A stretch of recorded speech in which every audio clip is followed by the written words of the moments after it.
Alors moi je suis la tante d'un adulte handicapé qui est au foyer de Gillastré. Bon, et puis bon, je ne suis pas capable à moi toute seule de proposer la dynamique que peut proposer un établissement.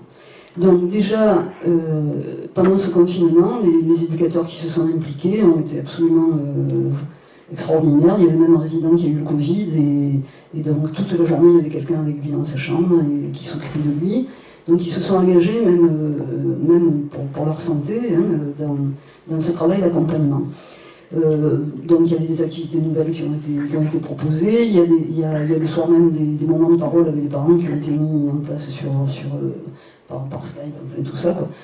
Et donc à la suite de ça, et même auparavant pourtant, malgré la volonté de tous ces personnels d'être présents, même auparavant, et bien, déjà, et depuis environ 3-4 ans, on se rendait bien compte que même le week-end, des fois, il était difficile, quand un des éducateurs était malade, de trouver quelqu'un pour le remplacer. Et donc il y avait des activités comme ça qui ne pouvaient pas être mises en place.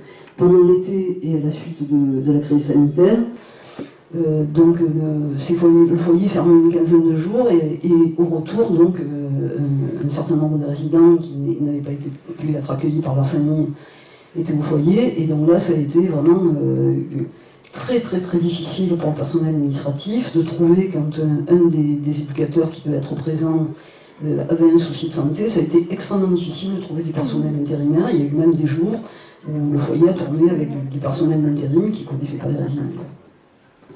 Donc moi ce que je voudrais signaler, bon, je fais rapidement, hein, il y a 2 points qui me paraissent très importants. C'est quand on entend parler de désinstitutionnalisation et qu'on nous assène ce genre de propos d'une façon dangereuse, sans se rendre compte de ce qu'est le terrain, je trouve que c'est extrêmement important d'avoir ce travail à partir des institutions, ce travail vraiment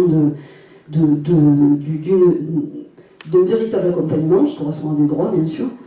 Et puis j'ai été enseignante dans le primaire et j'ai connu l'époque où les premiers enfants qui avaient des difficultés sont arrivés dans nos classes et où on a mis en place le système d'AVS. Alors quand j'entends parler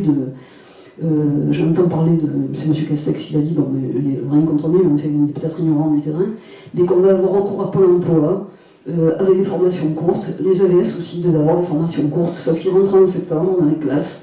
Ils avaient une formation de 3 jours au mois de mai, et pendant toute l'année, c'était des difficultés énormes pour eux, pour l'enfant qui les accompagnait, pour la classe. Voilà, j'espère qu'on ne va pas arriver à ce type de choses-là.